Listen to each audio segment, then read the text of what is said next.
पतिदेव चले गए? पतिदेव मेरा मुंह भी नहीं देखे, शादी हुई बहुत छोटे में। अच्छा। हाँ, कौन पति का मुंह भी नहीं देखे। आपने अपने पति का मुंह भी नहीं देखा? नहीं देखे। 5 साल की थी तो कैसे देखे। उसके बाद डेथ कर गए, हम मायके ही रह गए। अच्छा। क्या पढ़ लिख करके अपना भाई सब पढ़ा दिए, हम पढ़ करके। तो आपकी कितनी उम्र में शादी हो गई थी? 5 साल में। और विधवा कितने साल में हो गई? 8 साल में। ससुराल नहीं गए, देखे भी नहीं। उसी दिन से हम संकल्प कर लिए कि मेरे जीवन में नहीं कुछ है। जब मुंह नहीं देखे तो हम इसी रास्ते से उतर गए, सत्संग से। धन्य हो मैया, आप जैसी स्त्रियों को ही पतिव्रता कहते हैं इस धरती पे। और आशीर्वाद दो अपने बच्चे को। आशीर्वाद देते हैं कि दीर्घायु रहे। कितना नाम आप ये साक्षात भगवान आप हैं। और आप जैसी माताओं के दर्शन करने से ही पापियों के पाप नष्ट हो जाते हैं।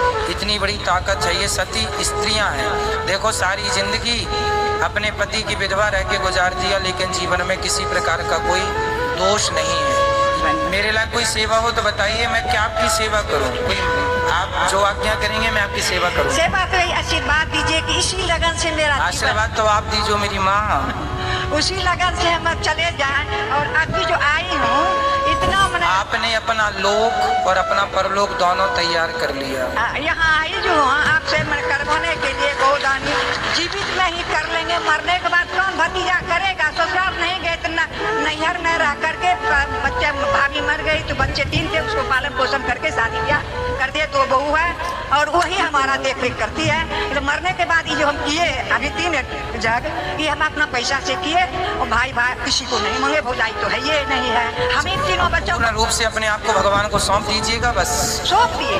आपके कथा से तो इतना मैं प्रभावित हूँ, उसका वर्णन हम नहीं कर सके। जब तक जीवन में रहूंगी तब तक आपकी कथा छोड़ूंगी नहीं। यही मेरा ध्येय है, मेरा विश्वास है, आत्मविश्वास। जी जी, आप खुश रहें, सदा सुखी रहें। यही है, ये नारियाँ पूरी दुनिया घूम के देख लेना, केवल भारत में मिलेंगी, दुनिया में कहीं नहीं मिलेंगी। यही है भारत का गौरव, यही है भारत, जहाँ संयम है, जहाँ धैर्य है, जहाँ कोई विषय वासना नहीं है। ये किसी साधु, किसी संत, किसी सन्यासी से कम नहीं है, ये तपस्या। हम सत्संग से जो जुड़ गई ना, इसीलिए कहीं किस पर ध्यान नहीं गया गुरुजी। जी भैया। और जो भी आए मेरे जीवन में दुखी दिन दुखी। अब टीचर थी, रिटायर हो गई हूँ। अच्छा। 11 ईस्वी में तो पैसा था, हमको पैसा जो भाई जी को दे देते थे, मैं अपने खर्च के लिए रखती। उसी से मैं दान और दिन उनों की सेवा की जीवन में, और बहुत बड़ी शांति मुझे मिलती है। भागवत कथा से मेरे जीवन में बहुत कुछ मिला था, और इतना मिला था हमको सुख भागवत कथा से, जिसके चलते लॉकडाउन में लगा, आपका अचानक खोले, आपका दर्शन हो गया। मैं उसी दिन से इतना लग्न में हूँ कि आपसे के द्वारा मुझे बहुत बड़ी जो अधूरी थी मेरी शिक्षा सत्संग से, वो पूरी हो। और पूजा पाठ में इतना मुझे लगन है, उसका हम वर्णन तो करेंगे, हम क्या करेंगे। अब जहाँ सत्संग होता था वहाँ चली जाती थी, बहुत दूर दूर रात में होती थी, सुन करके चली आती थी, सुबह स्कूल जाती थी।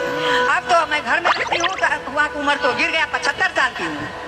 और लगता है कहाँ जाएंगे आपका सब सुनने।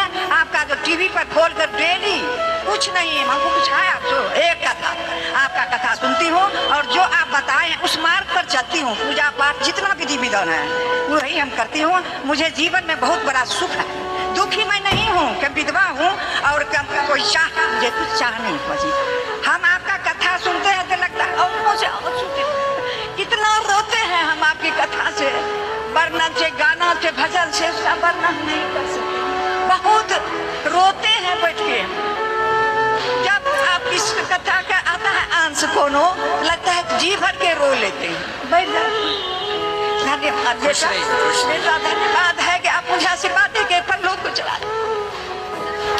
भगवान आपको सदा सुखी रखें। आपकी बातों से हमें एक भजन की लाइन याद आ गई, वो मैं आपको सुनाऊं कि पैदल चलकर द्वारिका जाना।